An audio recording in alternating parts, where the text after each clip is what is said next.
And particularly at the time of this incident, we did not see any individual be stabbed or get stabbed within this vicinity. And you can see our overlook gives us a pretty good access. I mean, we would have been able to get a sense of where, where something like that could have happened. It certainly would have triggered a response from the Israeli police. Now, keep in mind, here's where the checkpoint is.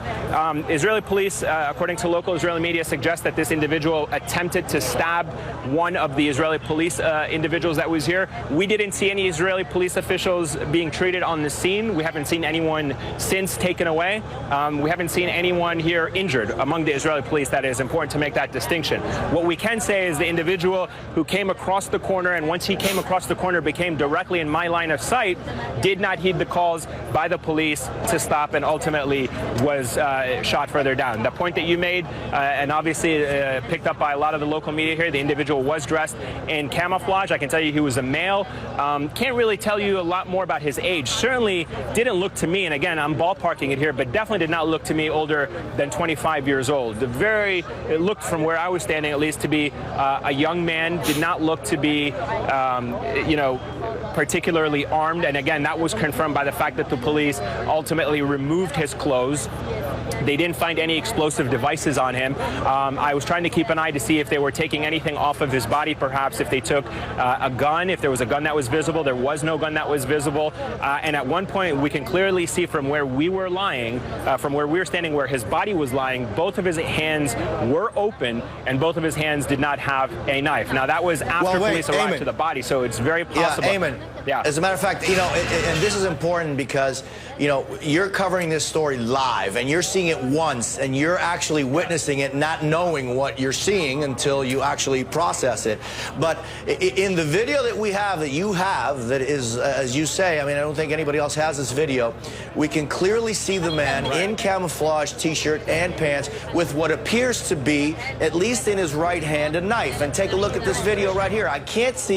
We can't really determine what he has on his left hand, but he's holding something in his left hand. And in his right hand, it's fisted, and you see coming right out of the fist what appears to be like at least a 5-inch or longer black blade. I'm not there. We weren't, and you didn't know this was coming, so you don't know. But it very clearly seems to show a man with a T-shirt, camouflage T-shirt, camouflage pants, an untucked T-shirt. These are important issues.